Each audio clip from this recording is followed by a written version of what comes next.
ప్రారంభ సంఘ పునాది ఏ విధంగా వేయబడిందో, క్రీస్తును గూర్చిన వార్త క్రీస్తు తర్వాత ఎలాగా ఉద్భవించిందో, ఎలాగా విస్తరించిందో, ఎలాగా దేవుని గూర్చినటువంటి వాక్కును తన శిష్యులు ప్రకటించారో,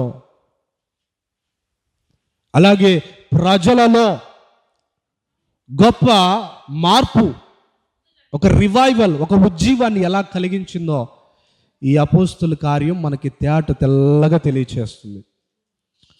కనుక మీలో ఎవరైనా నేను పురికొల్పబడాలి, దేవుని కొరకు రగిలించబడాలి, దేవుని కోసం మండాలి, అనేకులను వెలిగించాలి అనే ఒక ఆలోచన పరిశుద్ధాత్ముడు మీలో పుట్టిస్తే, మొట్టమొదటిగా నేను చదవమనే అధ్యాయాలు ఏదైనా ఉంది అని అంటే, బుక్స్ ఏదైనా ఉన్నాయంటే అపోస్తుల కార్యం. హల్లెలూయా, హల్లెలూయా. ఏ ఏ ఏ పుస్తకం అమ్మా చదవమంది? అపోస్తుల గ్రంథము. బైబిల్ గ్రంథంలో ఒక ప్రత్యేకమైన గ్రంథం, ప్రత్యేకమైన భాగం ఈ అపోస్తుల కార్యం. అందుకే దానికి ఆ పేరేంటంట, ఎవరైతే క్రీస్తు శిష్యులుగా పిలువబడ్డారో వాళ్ళు చేసిన కార్యాలు, దేవుడు వారి ద్వారా జరిగించిన కార్యాలు రాయబడ్డాయి. కాబట్టి అందుకే దీనికి ఫిలిప్ అని పెట్టలేదు, ఫిలిప్ రాసిన పత్రిక అని పెట్టలేదు, పేతురు రాసిన పత్రిక అని పెట్టలేదు, మత్తయి గారు రాసిన పత్రిక అని పెట్టలేదు. అపోస్తలులు అంటే ఆయన శిష్యులు చేసిన పరిచర్యను ప్రస్తావిస్తూ, దేవుడు వారి పక్షా నుండి జరిగించిన కార్యాలను ప్రచురించుట అపోస్తుల కార్యము అంటే. అందుకే దానికి ఏ వ్యక్తి పేరు లేదు, కానీ దానికి కార్యములు అనే పదాన్ని యాడ్ చేశారు, అపోస్తలుల కార్యాలు. అయితే దానిలో ఫిలిప్పు అనబడినటువంటి ఒక వ్యక్తి ఉన్నాడండి. ఆ ఫిలిప్పు చాలా ప్రత్యేకించబడిన వాడు. శిష్యులందరూ ప్రత్యేకించబడిన వాళ్ళే, కానీ ఫిలిప్పు మాత్రం ఒక సంథింగ్ స్పెషల్ అనాయింటింగ్ పర్సన్. ఆయన ఎలాంటి వాడంటే, ఇక్కడ నిలబడి, మీకు అర్థమవుతుందా? బాగా వినండి, ఇటు చూడండి అందరు కలిసి. అమ్మా, ఫిలిప్లో ఉన్న ప్రత్యేకత ఏంటో తెలుసా? ఇక్కడ వాక్యం ముగించగానే అక్కడ వాక్యం చెప్పడానికి ప్రత్యక్షం అయ్యేవాడు. దేనికి స్తోత్రం కలిగిన గాక. హల్లెలూయా. మీరు విన్నారా ఈ మాట ఎప్పుడన్నా? వినలేదండి. విన్నారా? ఇక్కడ వాక్యం ముగిస్తే వెంటనే మరొక చోట ప్రత్యక్షం అవుతాడు. ఫిలిప్పుకున్న అభిషేకం అది. హల్లెలూయా. మరి చిన్నప్పుడు నేను విన్నాను, దేవదాస్ అయ్య గారని, ఆయనకు కూడా ఈ వరం ఉందని విన్నా. మరి అది ఎంతవరకు నిజమో తెలియదు. ఆయన భీమవరంలోనే ఎక్కడో వాక్యం చెప్పి విజయవాడలో ప్రత్యక్షం అయ్యేవాడంట. ముందు భటుల్ని పంపించాడంట శిష్యుల్ని. వీళ్ళెళ్ళేలో బాలకంటే ముందు అక్కడ ఉండేవాడంట. ఎలా వచ్చారండి అంటే ఆశ్చర్యపోయేవాళ్ళు. దేవుడు ఈ దినాల్లో ఆ వరాన్ని మనం చూసినా చూడకపోయినా ఫిలిప్పుకు ఒక ప్రత్యేకమైన ఒక గొప్ప అభిషేకం. ఆయన వాక్యాన్ని ఇక్కడ బోధించి మరలా వెంటనే నపుంసకుడైన ఆర్థిక శాఖ మంత్రి యెషయా గ్రంథం చదువుతుంటే అతనికి ఏం అర్థం కావట్లా. ఇక్కడ వాక్యం ముగించబడింది, అక్కడెక్కడో ఒక చోట సమరయ నుంచి అక్కడికి వెళ్ళాలంటే టైం పడుతుంది. కానీ మరుక్షణమే రథం వెళ్తూ ఉంది, వేగంతో రథం ఒకవైపు వెళ్తూ ఉంది. ఈయన ఇంకో రథం వేసుకొని చేసి చేయలే. అర్థమైందా? ఇప్పుడు బండి మీద మనం వెళ్తూ ఉన్నప్పుడు ఆ బండి మీద ఉన్న వ్యక్తిని ఆపాలంటే అతనికంటే వేగంగా వెళ్ళే బండి ఏదో ఎక్కాలి. ఎక్కి ఎదురుగా నిలబడి ఆగు అని చెప్పాలి. కానీ ఈ ఫిలిప్పు అలాగా వాహనాల మీద వెళ్ళా, పరిశుద్ధాత్మ కొనిపోబడెను అని ఉంటుంది. దేనికి స్తోత్రం కలిగిన గాక. దేవుని ఆత్మ అతను కొనిపోయి ఎక్కడికి తీసుకెళ్ళిందో తెలుసా? నపుంసకుడైన అధికారి రథంలో ట్రావెల్ చేస్తుండగా ఆ రథానికి అడ్డంగా నిలబడ్డాడు, ప్రత్యక్షమయ్యాడు అక్కడ. దేనికి స్తోత్రం కలిగిన గాక. క్రీస్తు కలిగిన ఆ స్వారూప్యం, క్రీస్తు కలిగిన అట్టి అభిషేకం ఫిలిప్ కూడా కలిగి ఉన్నాడు. దేనికి స్తోత్రం కలిగిన గాక. ఎలాగంటే యేసుప్రభు అంటాడు, మీరు ఎలా నేను వస్తానని అంటే, సముద్రంలో శిష్యులు చక్కగా వెళ్తూ ఉన్నారు. యేసుప్రభు రాలేదు, వీళ్ళేమో వెళ్ళిపోతున్నారు. అయితే ఒక్కసారిగా సముద్రంలో ప్రత్యక్షం అవుతాడు దేవుడు. యేసుక్రీస్తు ప్రభులు వారు చూసి ఆయన ధోనిలోకి రావడానికి అడుగులు వేసుకుంటూ వస్తున్నాడు సముద్రంలో. శిష్యులందరికీ భయం వేసేస్తుంది. భయం వేస్తుంటే, భయపడుకుడి నేనే, fear not I am.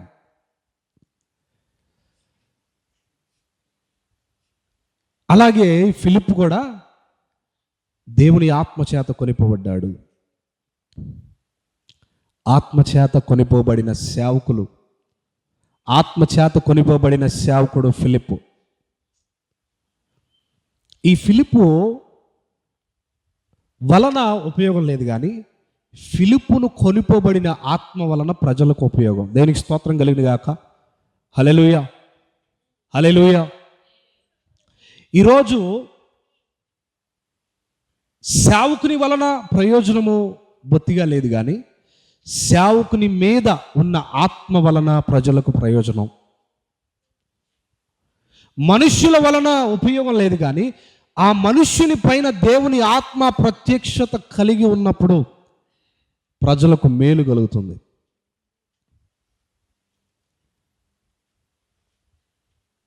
Neel Armstrong అనేటువంటి వ్యక్తి మనందరికీ తెలుసు. చదువుకున్నప్పుడు ఆయన మొట్టమొదటిగా చంద్ర గ్రహణం మీదకి, ఆ చంద్రుడి మీదకి వెళ్ళి కాలు మోపు వచ్చాడు కిందకి.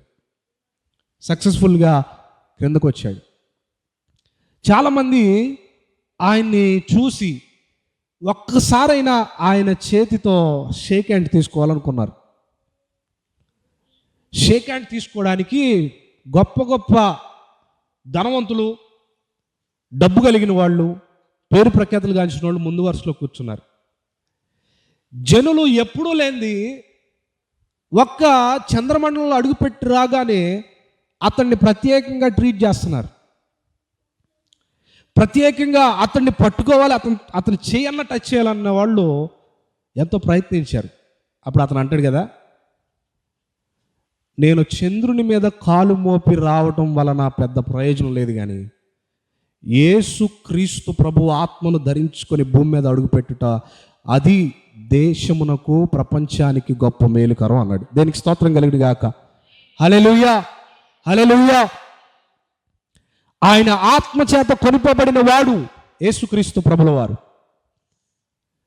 పరిచర్య ప్రారంభంలో 40 రాత్రులు 40 పగళ్ళు ఆయన ఉపవాసుల కొరకు పరిశుద్ధాత్మని ద్వారా కొనిపోబడెను. విన్నారు ఈ మాట? పరిశుద్ధాత్మని ద్వారా కొనిపోబడుట అంటే ఆత్మలో ప్రయాణించుట, ఆత్మ ద్వారా నడిపించబడుట. యేసుక్రీస్తు ప్రభుల వారు అలా నడిపించబడ్డారు. ఈ ఫిలిప్ కూడా అలా నడిపించబడ్డాడు. ఈ ఫిలిప్ తర్వాత అనేక మంది శిష్యులుగా మార్చబడి నడిపించబడుతున్నారు.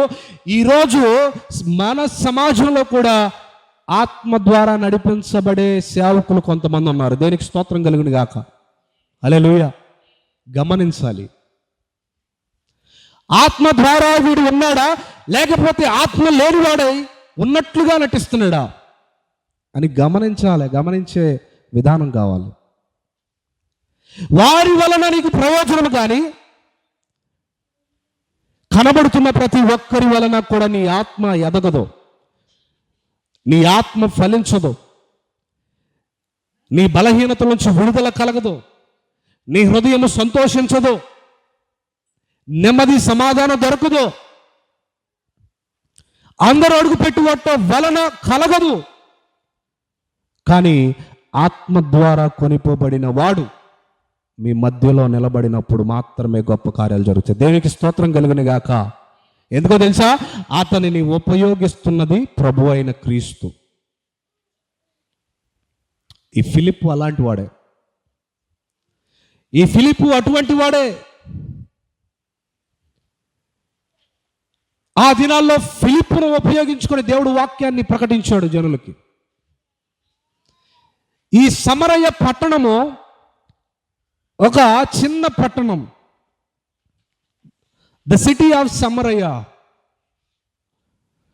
ఈ సమరయ పట్టణంలో ప్రజలు అనేక మంది ఉన్నారు. కానీ వాళ్ళ బలహీనతలు ఏంటో తెలుసా? చదవాలన్నా. జన సమూహములు విని ఫిలిప్పు చేసిన సూచన క్రియలను చూచినందున అతడు చెప్పిన మాటల తను చెప్పిన మాటలు యందు ఏక మనస్సుతో లక్ష్యముంచగా అనేకులను పట్టిన అపవిత్రాత్మలు. ఇక్కడ చూడండి, వాళ్ళ సమస్యలు ఏంటో తెలుసా? ఆ పట్టణంలో నివసిస్తున్న ప్రజల యొక్క ఇబ్బందులు ఏంటో తెలుసా? ఈరోజు మనం కూడా అలాంటి ఇబ్బందులే పడుతున్నాం. ఆ పట్టణంలో పడిన బాధలు ఇప్పుడు మనం వింటాం. చదవండి, ఒకసారి చదవండి ఆ వచనం. అనేకులకు పట్టిన అపవిత్రాత్మ క్రియలు వేసి వారిని కేకలు వేసి వారిని వదిలిపోయాయంట. పక్షవాయువు కలిగినటువంటి వారు కుంటి వాళ్ళు అనేకులు స్వస్థత పొందుకున్నారు. అంతేకాదు, అందుకు ఆ పట్టణంలో మిగులు సంతోషం కలిగెను. చూడండి, ఇక్కడ 3 విషయాలు మనకు కనబడతాయి. 3 విషయాలు మీరు పెన్ నేర్చుకుంటే అండర్లైన్ చేసుకున్నప్పుడు ఖచ్చితంగా ఏదో ఒక సందర్భంలో మీకు ఉపయోగపడతాయి. అవి మిమ్మల్ని బలపరుస్తాయి. ఫిలిప్పు ఆ పట్టణంలో అడుగు పెట్టడానికి దేవుని ఆత్మ ద్వారా కొనిపోబడ్డాడు. ఎందుకో తెలుసా? ఆ పట్టణంలో 3 విషయాలు బట్టి బాధపడుతున్నారు ప్రజలందరూ కూడా. మొదటిగా, అపవిత్రాత్మల చేత జనులు శోధన వేదన అనుభవిస్తున్నారంట. అన్క్లీన్ స్పిరిట్, హోలీ స్పిరిట్ ఉంటుంది, అన్క్లీన్ స్పిరిట్ కూడా ఉంటుంది. హోలీ స్పిరిట్ అంటే పరిశుద్ధాత్ముడు, అన్క్లీన్ స్పిరిట్ అంటే అపవిత్రాత్మలు. ఈ అపవిత్రాత్మలు సమరయ పట్టణం అంతా నింపబడ్డాయి. ప్రతి గ్రామంలో నింపబడ్డాయి, ప్రతి వీధిలో నింపబడ్డాయి. ప్రతి వీధిలో ఉన్న ఎండ్లల్లో కూడా ఈ అపవిత్రాత్మలు నింపబడిపోయినాయి. చెప్పాలంటే సమరయ పట్టణం కాదు కానీ సాటానికల్ టౌన్గా మారిపోయింది. ఈవిల్ స్పిరిట్స్ టౌన్ లాగా మారిపోయింది. అపవిత్రాత్మల యొక్క పట్టణం అన్నట్లుగా మారిపోయింది. అర్థమవుతుందండి మీకు? అపవిత్రాత్మల కలిగిన గృహాలే భయంకరమైతే ఇక పట్టణంగా మారిపోతే ఇంకా భయంకరం. ఈ అన్క్లీన్ స్పిరిట్ వలన జనులు ఏ విధంగా నడిపించబడతారంటే, మొదటిగా పరిశుద్ధతకు దూరం అయిపోతారు. అర్థమవుతుందండి? పరిశుభ్రతకు దూరం అయిపోతారు, పరిశుద్ధతకు కూడా దూరం అయిపోతారు. మీరు బాగా వినాలి. పరిశుభ్రతకి దూరం అయిపోతారు, పరిశుద్ధతకు కూడా దూరం అయిపోతారు. పరిశుభ్రం అంటే ఏంటి? బహిరంగంగా కనపడేది, ఫిజికల్ ప్రూఫ్, ఫిట్నెస్. ఇంటిని చూసి ఇల్లాలను చూడండి అంటారా? అనరా? బైబిల్లో నుంచే వచ్చినాయి ఆ పదాలన్నీ. అపవిత్రమైన గృహాలు ఉంటాయి, అలాగే పరిశుద్ధత కలిగిన ఇల్లు, అపవిత్రాత్మలు కలిగిన ఇల్లు. శరీర శుభ్రత ఉంటుంది, అలాగే అపరిశుద్ధత గృహంలో ఉంటుంది. పరిశుభ్రత మొదటిగా వద్దాం. ఇంటిని చూసి ఇల్లాలను చూడాలి. కొంతమంది పరిశుభ్రతకు ఇష్టపడరు. తర్వాత పరిశుద్ధతలోకి వద్దాం, పరిశుద్ధతలోనికి తర్వాత వద్దాం. మొదటిగా పరిశుభ్రతకు వద్దాం. పరిశుభ్రతకు కొంతమంది ఇష్టపడరు. అందుకే ఇతరులకు మనం ఏమైపోతుందో తెలుసా? చులకన అయిపోతాం. అంటే వీళ్ళకి మొదటిగా పరిశుభ్రపరుచుకునే ఆలోచన లేదు. ప్రభు ఏమంటాడు తెలుసా?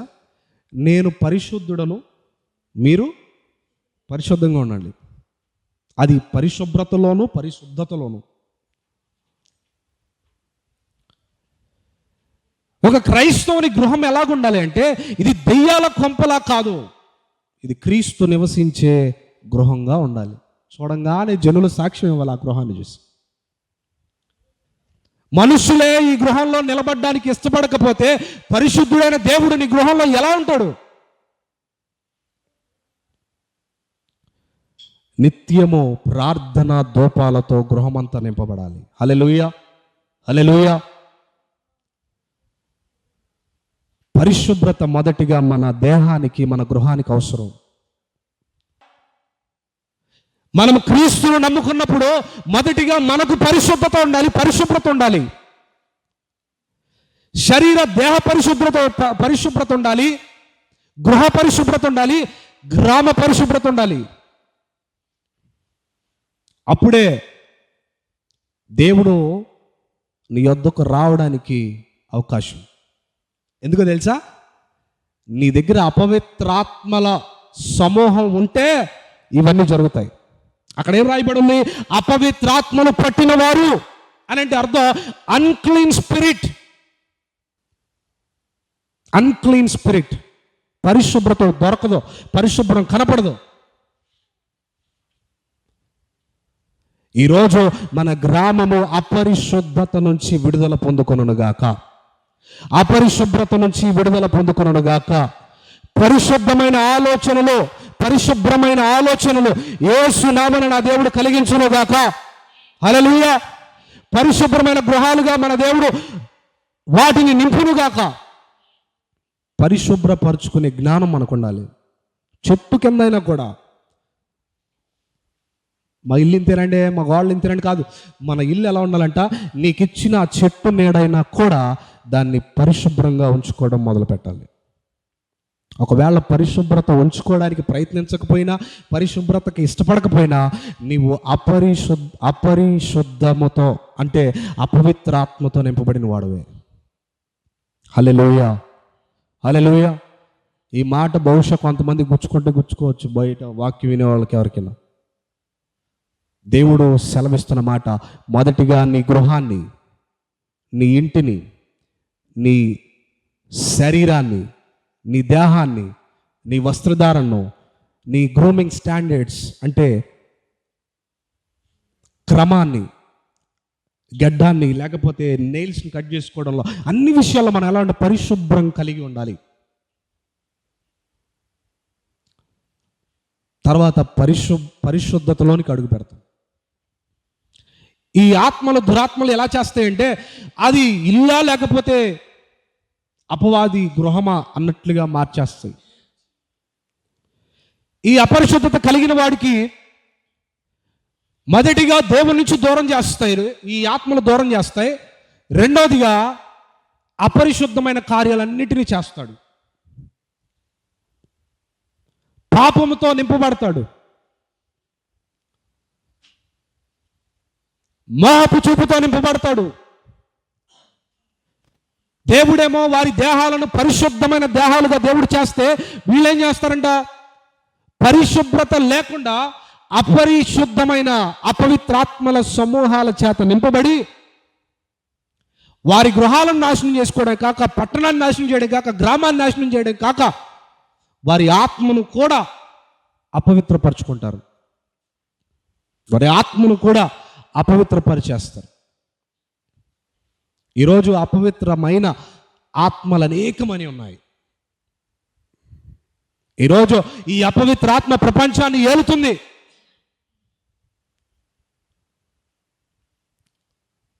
ఈ అపవిత్రాత్మ మొదటిగా దేవుని నుంచి దూరం చేయడమే కాక, పాపానికి సమీపంగా తీసుకువెళ్ళి ఆ మురికి వంటి ఊపిలో కూర్చేస్తాడు. బయటికి రావాలన్న కష్టమే. చూడకూడని కార్యాలను చూపిస్తాడు, చేయకూడని కార్యాలను చేపిస్తాడు, పడకూడని గుంటలో పడేస్తాడు.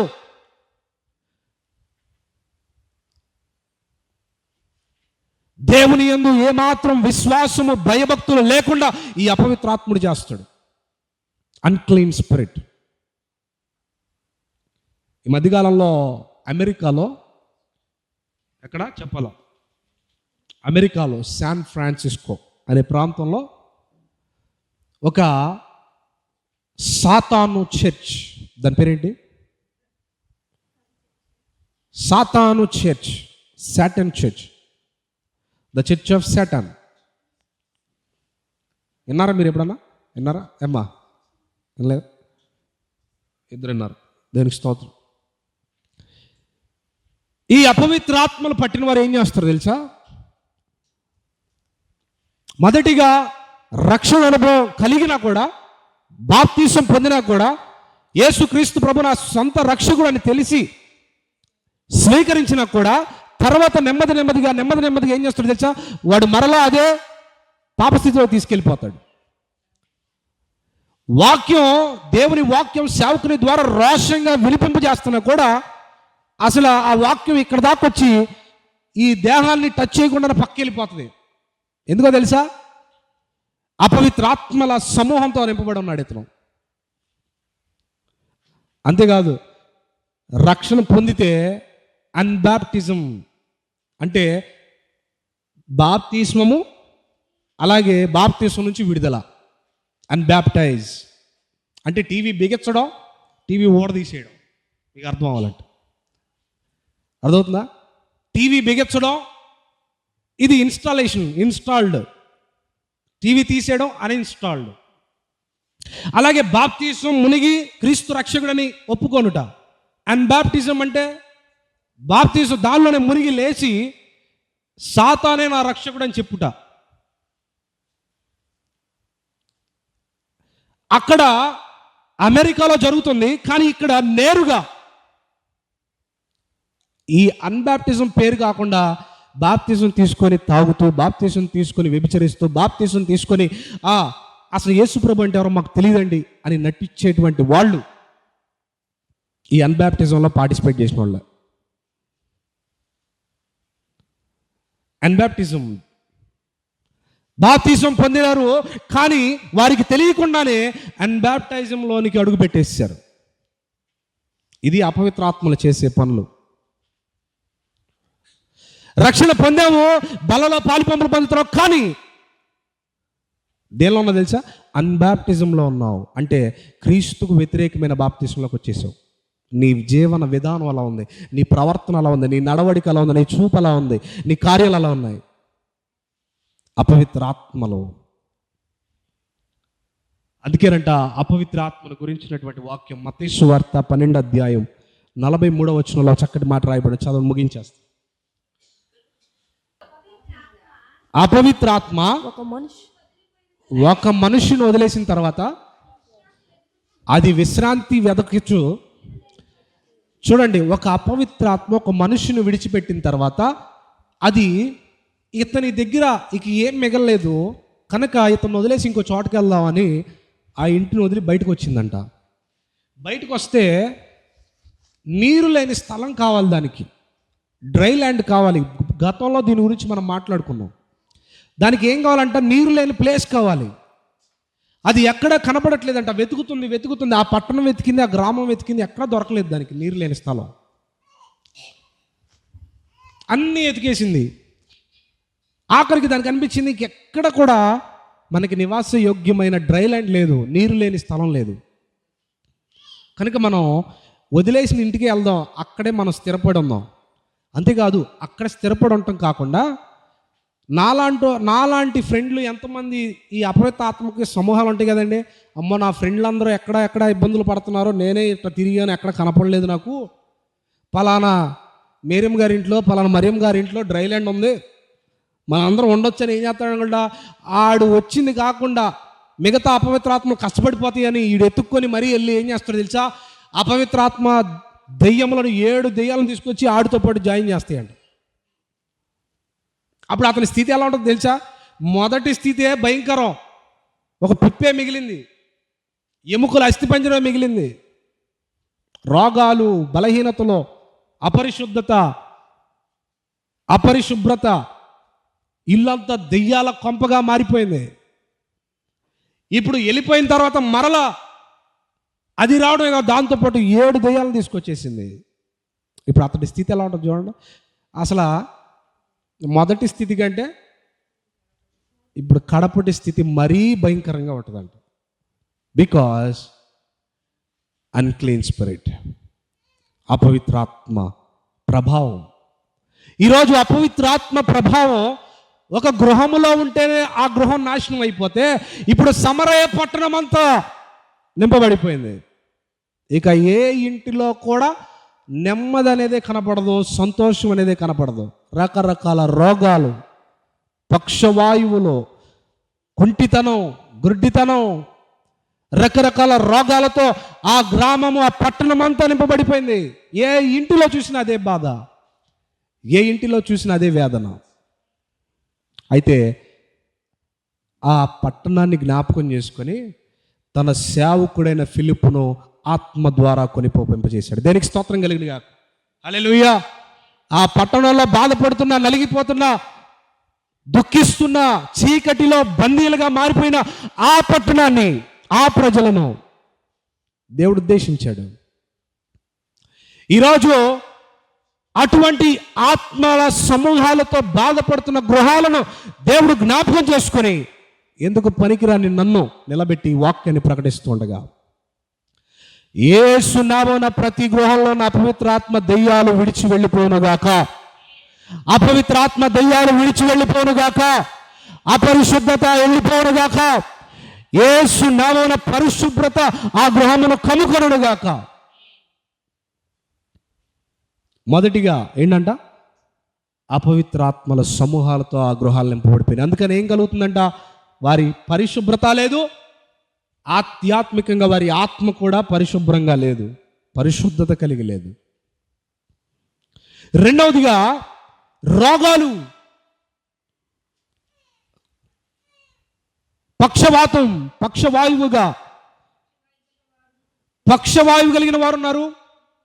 కుంటివాడు, చూడండి ఇక్కడ 2 రకాల వ్యక్తులు ఉన్నారు. చూడండి, పక్షవాయువు కలిగిన వారు అంటే ఆ దినాల్లో రోగాలు వచ్చినప్పుడు ఎలా ప్రవర్తించేవాళ్ళంటే, వీడికి పక్షవాయువు వచ్చిందిరా, వీడికి రోగం వచ్చింది, వీడు ఏదో దేవునికి అవిధేయమైన కార్యం చేశాడు, అందుకే వచ్చింది వీడికి. పాపం చేశాడు వీడు, పాపం చేయబట్టే వీడికి రోగం వచ్చింది అని ఏం చేసేవాళ్ళంట, వాడిని వెలేసేవాళ్ళు, చిన్న చూపు చూసేవాళ్ళు, అతన్ని ఎంతగానో మాటలతో హింసించేవాళ్ళు. ఎక్కడో కొంతమంది ఉండేవాళ్ళు ప్రేమించేవాళ్ళు. ఈ పక్షవాతము, శారీరకమైన పక్షవాతం ఈరోజు అనేక గృహాల్లో లేకపోవచ్చు, కానీ ఆధ్యాత్మిక స్థితిలో పక్షవాతం కలిగిన వాళ్ళు ఉన్నారు. ఇదేంటండి ఆధ్యాత్మిక స్థితిలో పక్షవాతం ఏంటి? శరీరానికి ఏమైతే ఉంటాయో ఆధ్యాత్మికంగా కూడా అన్నీ అయ్యే ఉంటాయి. ఆత్మీయ వైకల్యం కలిగి ఉన్నారండి అనేక మంది. ఈ వైకల్యం దేనికి సాదృశ్యమో తెలుసా? పాపానికి సాదృశ్యం. పాపము వలన వచ్చిన జీతమునకు సాదృశ్యం. అనేక మంది వచ్చి ఇది తీసుకెళ్తారు, యేసుప్రభుదేవికి, యేసుప్రభు గారు పలానా ఇంట్లో ఉన్నారు, మనం ఈ పక్షవాయువు కలిగిన వాడిని తీసుకువెళ్దాం అని చెప్పి తీసుకువెళ్ళి పైకప్పు నుంచి కిందకు దించితే వారి విశ్వాసాన్ని చూసి అతనితో ఏమంటారు తెలుసా? ఇప్పుడే నువ్వు స్వస్థత పొందుకొని వెళ్దువుగాక అని అన్నాడా? అనలేదు. నీ పాపములు క్షమింపబడ్డాయి అన్నాడు. హల్లెలూయా, హల్లెలూయా. పాపము ఆధ్యాత్మిక స్థితి వైకల్యాన్ని కలిగిస్తుందండి. పాపము ఆధ్యాత్మికంగా వైకల్యాన్ని కలిగిస్తుంది. ఈరోజు అనేక మంది పేరుకు ప్రార్థించేవారిగా, పేరుకు భక్తిపరులుగా కనబడుతున్నారు, కానీ వారు కనపడని ఆత్మ వైకల్యంతో ఉన్నారు. ఆధ్యాత్మిక వైకల్యం వారిని కమ్ముకుంది. అందుకే వారు వైకల్యతను బట్టి వారు దేవుని దగ్గరికి రాలేకపోతున్నారు. ఎలాగో తెలుసా? అపోస్తుల గారి 3వ అధ్యాయంలో ఉంటుంది. ఒక పుట్టి కుంటివాడు ఎక్కడుంటాడో తెలుసా? శృంగారమున దేవాలయం యొద్ద మెట్ల దగ్గర కూర్చొని భిక్షాటం చేసుకుంటూ ఉన్నాడు. ఒకటి అంగవైకల్యం ఉన్న వ్యక్తి, ప్యారలైజ్డ్ పక్షవాయువు కలిగిన వ్యక్తిని దేవుడు ఏం సంబోధించాడు? నీ పాపాలు క్షమించబడ్డాయి. అపోస్తుల కార్యంలో 3వ అధ్యాయంలో కనబడుతున్న మరొక కుంటివాడు అక్కడ కనపడతాడు మనకి. అతడు పేతురు యోహాను గారు దేవాలయంలోకి వస్తే ఈ కుంటివాడైనటువంటి బాల్యం నుంచి ఈ బాల్యం నుంచి కుంటిగా ఉన్నటువంటి ఈ వ్యక్తి దేవాలయపు మెట్ల దాకా వెళ్ళగలిగి అడుక్కోగలుగుతున్నాడు కానీ, భిక్షాటం చేయగలుగుతున్నాడు కానీ ఏ రోజు దేవాలయంలో అడుగు పెట్టలేదు. ఏ రోజు దేవాలయాలు అడుగుపెట్టి దేవుని స్తుతించలేదు, ఆరాధించలేదు, ఆయన ఆత్మ అభిషేకాన్ని పొందుకోలేదు. ఎందుకో తెలుసా? ఆయన వైకల్యాన్ని బట్టి మెట్ల వరకు వెళ్ళగలిగాడు కానీ ఆ సింహాసనం మీద ఉన్న ఆసీనుడైన దేవాలయంలోనికి వెళ్ళలేకపోయాడు. ఎందుకో తెలుసా? అతని అంగవైకల్యాన్ని బట్టి. అదే అంగవైకల్యం ఇప్పుడు ఏం చేస్తుందో తెలుసా? ఈరోజు అనేక మందిని దేవుని యొద్దకు రానీక ఒక క్రైస్తవుడు అనే మెట్ల దగ్గర కూర్చోబెట్టాడే కానీ మందిరంలోనికి దేవుని సన్నిధి ఎదుట నిలబడనీయకుండా బయటే ఉంచుతున్నాడు. అందుకే చూడండి, యేసుప్రభు అంటే అసలు యేసుప్రభు అంటే మాకు కూడా ఇష్టమేనండి అంటారు చాలామంది.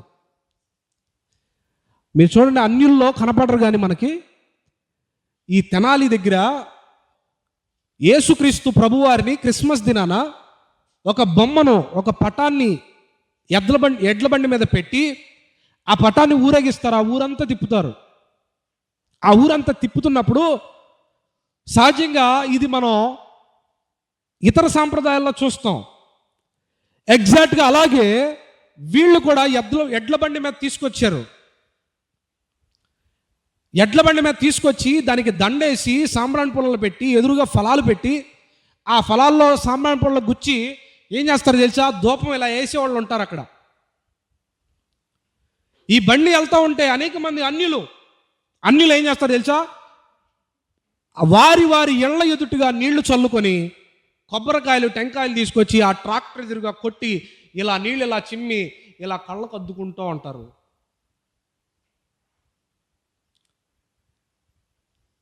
వాస్తవానికి ఇది అన్య సాంప్రదాయం కాదు, ఇది బైబిల్లో నుంచి వచ్చిందే. బైబిల్ విడిచిపెట్టింది, ఇప్పుడు వాళ్ళు పట్టుకున్నారు. బైబిల్ విడిచిపెట్టింది, మందసాన్ని తీసుకొస్తున్నప్పుడు అనేక మంది ఇలాగే చేశారు. నీళ్ల బదులు రక్తాన్ని ప్రోక్షించారు. 7 అడుగులకు ఒక ఎద్దును, ఒక క్రొవ్విన దూడను బలించుకుంటా ఎడ్ల బండి మీద వారి భుజాల మీద మందసం వస్తూ ఉంది. ఇప్పుడు అలాగే ఈ సాంప్రదాయాలు ఎలాగో తెలుసా? కొబ్బరికాయలు పగలగొట్టి ఆ నీళ్ళు ఇలా చిమ్మి ఇలాగ 2 హస్తాలు చాపి ఇలాగా అద్దుకోవడం మొదలుపెట్టారు. ట్రాక్టర్ మీద ఉన్న కుర్రోడు ఎవడో కూడా ఒక పండిస్తే దాన్ని కళ్ళకు అద్దుకొని అలా వేసుకొని తినేసి వాళ్ళు అంటారు, యేసుప్రభు అంటే మాకు కూడా ఇష్టమేనండి అంటారు. అంత మాత్రాన ఆ మెట్ల స్థితిలో నుంచి మందిరంలోకి వచ్చి టెంకాయ కొట్టడం ఆపేసి మందిరంలోకి వచ్చి కూర్చొని క్రీస్తు మాటలు వినేవాళ్ళ సంఖ్య చాలా తక్కువ. ఇది దేని సూచిస్తుంది తెలుసా? ఆధ్యాత్మిక అంగవైకల్యం. టెంకాయలు కొట్టి నమస్కరిస్తున్నారే కానీ గుడి మెట్ల వరకే ఉంటున్నారు కానీ ఆ మెట్లు ఎక్కి దేవాలయంలో అడుగుపెట్టే అనుభవంలోనికి రాలేదు. సర్వోన్నతమైన దేవుని సింహాసనం ఎదుట నిలబడే నడిపింపు రాలేదు. ఈ అంగవైకల్యం సమరయ పట్టణాన్ని అంతా ఇలాగే చేసేసింది. సమరయ పట్టణంలో ఒక చర్చి ఉంటే ఆ చర్చి టయానికి ఇక్కడ 9 గంటల నుంచి 11 దాకా నాకులా మొదలేస్తే అందరూ కూడా అనుకుంటున్నారు, అరే చర్చికి వెళ్తే బాగుండేదే అనుకుంటున్నారు అంతే. కొంతమంది అయితే ఏమంటారు తెలుసా? అబ్బో ఆరాధన మొదలైపోయింది, ఇక మనకు వెళ్ళిన అనవసరం, ఇక అయిపోయింది. జెస్సీ బ్రదరు పాట పాడేశాడు, ఇప్పుడు ఆరాధన మొదలేశాడు, ఇక నెక్స్ట్ వాక్యం మనకి పాటల అవకాశం లేదు, ఇక ఏం వెళ్తాం. అట్లా వరకు బాగా ఆయన సన్నిధిలో అడుగుపెట్టి ఆయన దివ్యమైన వాక్కును నా హృదయంలో చేర్చుకొని నా జీవితాన్ని బాగుపరిచి ఆయన చిత్తానుసారంగా నడిపించబడితే, ఆయన మాట్లాడితే చాలు నా జీవితం బాగుపడుతుంది అని ఆరాటంతో రావాలి. ఆ సంఘంలో సమరయ పట్టణంలో దేవాలయంలో ఆరాధనలు జరుగుతున్నా కూడా అనేక మంది వెళ్ళాలి అనుకుంటున్నారు కానీ వెళ్ళలేకపోతున్నారు.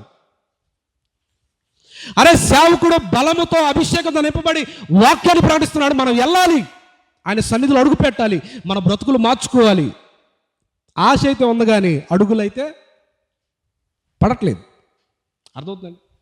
ఆశ అయితే ఉంది కానీ అడుగులైతే పడట్లేదు. వీళ్ళు ఎలా మారిపోయారంటే ఆ రోడ్డు మీద ట్రాక్టర్ టెంకాయ కొట్టి దండం పెట్టుకున్నట్లుగా ఇక్కడతో చాలు, మాకు ఇష్టమే, ఇంట్లో కూర్చొని ఆమేన్ చాలు, విన్నాం, ఇంటి దగ్గర నుంచి వినపడింది చాలు. ఈ అంగవైకల్యంతో సమరాయపట్నం అంతా ఉండిపోయింది. అయితే అంగవైకల్యంతో ఉండడానికి దేవుడు ఇష్టపడ్డండి. హల్లెలూయా, హల్లెలూయా. అసలు జనులు ఆధ్యాత్మిక అంగవైకల్యం గాను శారీరక అంగవైకల్యం గాను ఉండాలని దేవుడు ఇష్టపడ్డు. ఈ సమరయ పట్టణం అంతా ఆధ్యాత్మికంగాను శారీరక అంగవైకల్యం కలిగి ఉన్నారు. అందుకనే తన దాసుడైన ఫిలిప్పును అభిషేకించి పంపించాడు. దీనికి స్తోత్రం కలుగును గాక. ఈరోజు శారీరక అంగవైకల్యం మెట్ల వరకే వస్తుందా? అక్కడ నుంచి దేవాలయంలో అడుగు పెట్టలేకపోతున్నామా? ఈరోజు అలా ఉండడానికి వీల్లేదు. ఎందుకంటే సర్వోన్నతమైన దేవుని సన్నిధి మనల్ని కమ్ముకున్నప్పుడు ఆధ్యాత్మిక వైకల్యం చిటుకు వేసినట్లుగా తొలగిపోనుగాక. హల్లెలూయా, హల్లెలూయా.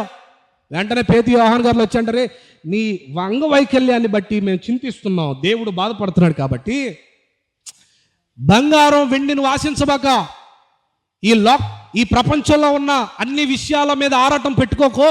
నీ సమస్యకు పరిష్కారం ఏంటో తెలుసా? నీ అంగవైకల్యానికి ఫుల్ స్టాప్ ఈరోజే. నజరేయుడైన యేసుక్రీస్తు నామమున లేచి నిలబడి నడువు. వెంటనే ఆ శిష్యులు ఆ కుడి చేయి పట్టుకొని లేపారంట. లేపగానే ఏమైందో తెలుసా? దిగ్గున లేచి ఆ కాళ్ళకు శక్తినిచ్చాడంట దేవుడు. గంతులు వేసుకుంటూ, చూడండి,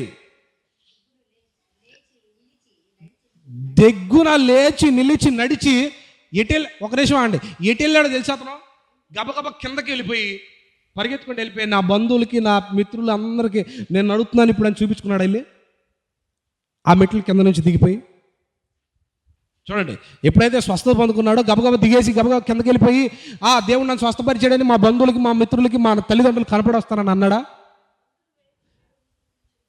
ఏం చేయలా, అలా చేయలా. ఆయన ఏం చేశాడంట? మెట్లు ఎక్కడైతే మెట్ల దగ్గర ఆగిపోయాడు, ఇప్పుడు అదే మెట్లు ఎక్కుకుంటా దేవాలయంలో అడుగుపెట్టి నా దేవుని సన్నిధిలో నిలవబడి అంటాడు కదా, దేవుని మహిమపరచు గంతులు వేశాడంట. దేనికి స్తోత్రం కలిగిన గాక. హల్లెలూయా, హల్లెలూయా. ఈ అపవిత్రాత్మ అతన్ని పట్టింది, ఈ అపవిత్రాత్మ అతన్ని బంధించింది. అయితే ఇప్పుడు ఏమవుతుంది తెలుసా?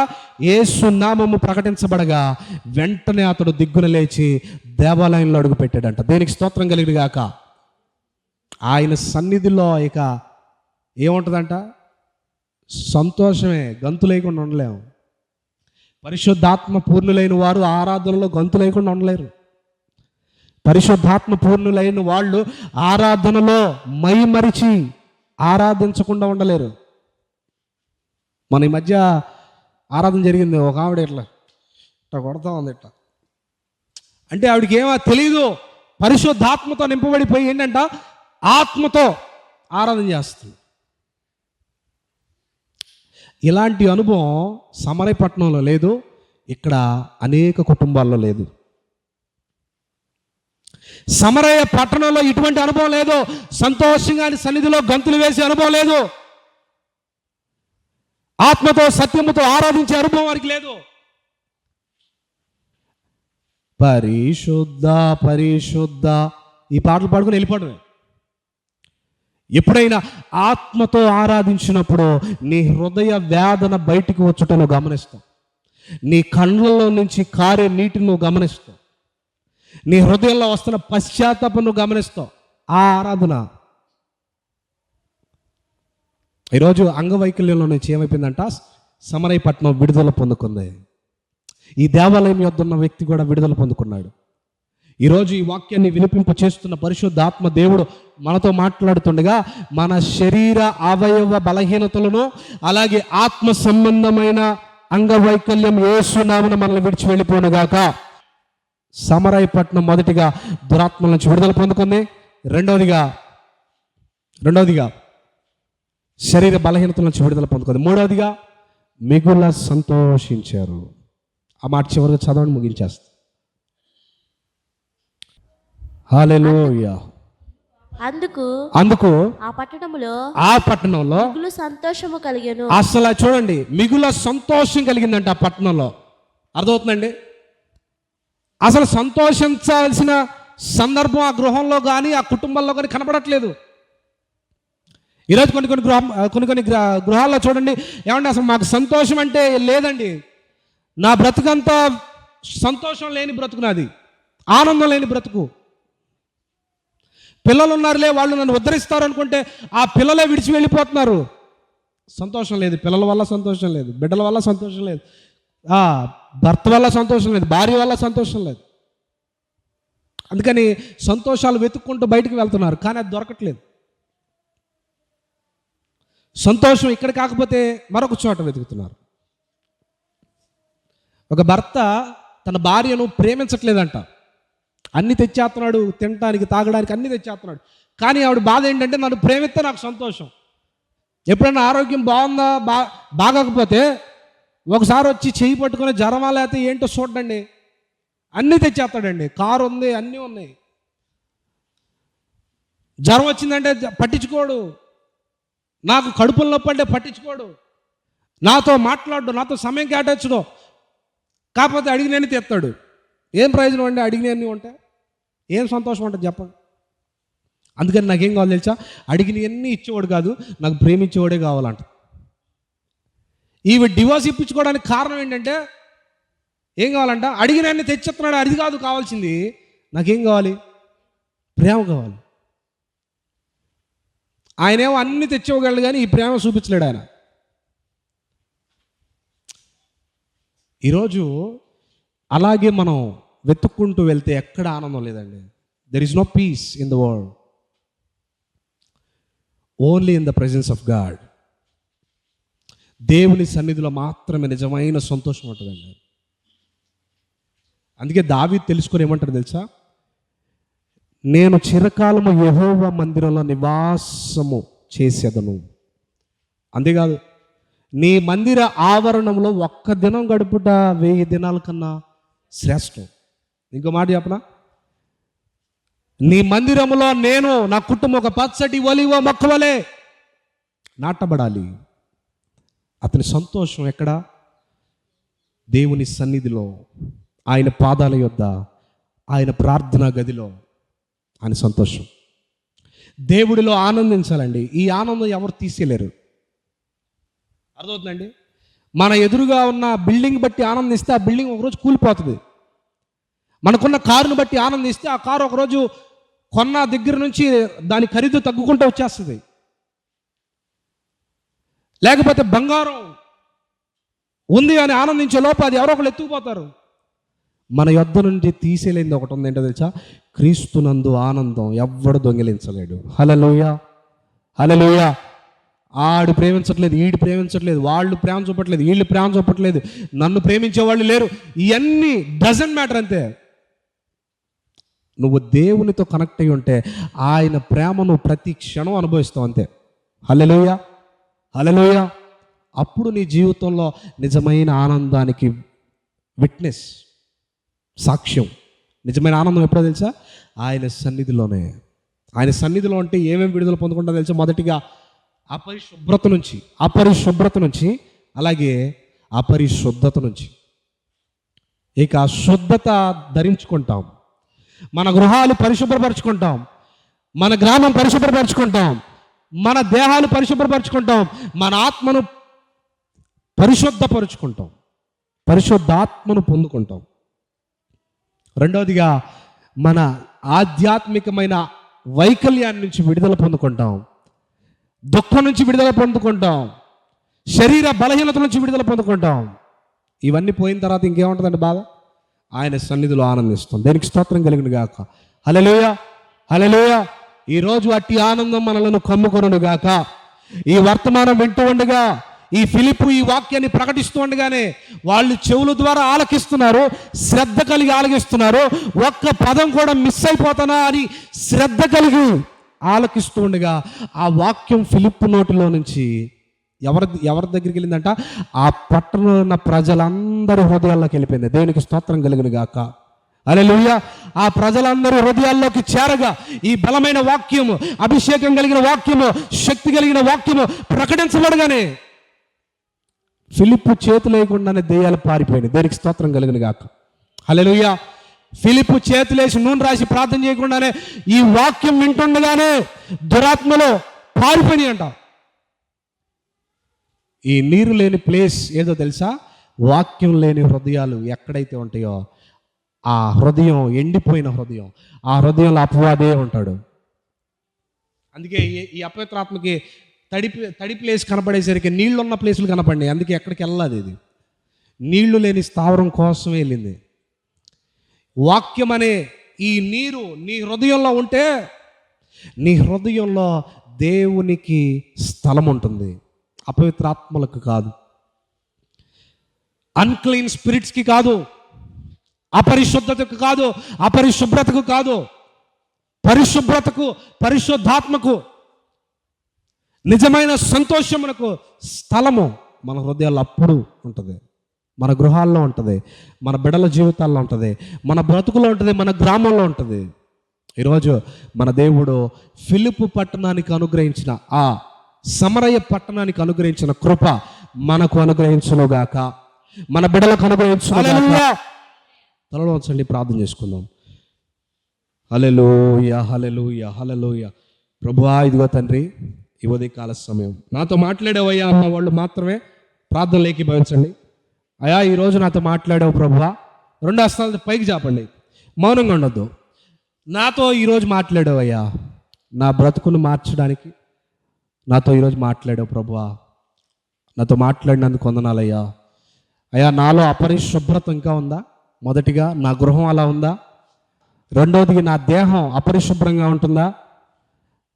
అయ్యా, నేను పరిశుద్ధుడిని కనుక మీరు పరిశుద్ధులై ఉండండి అని నీవు చెప్పావు కదా. నీ పేరు ధరించుకొని క్రీస్తును నమ్ముకున్నాడుగా క్రైస్తవుడిగా ఉంటా. నన్ను నేను క్రీస్తును నమ్ముకున్నానని చెబితే నా అపరిశుభ్రతను బట్టి జనులు నిన్ను లక్ష్య పెట్టేవారిగా లేరయ్యా.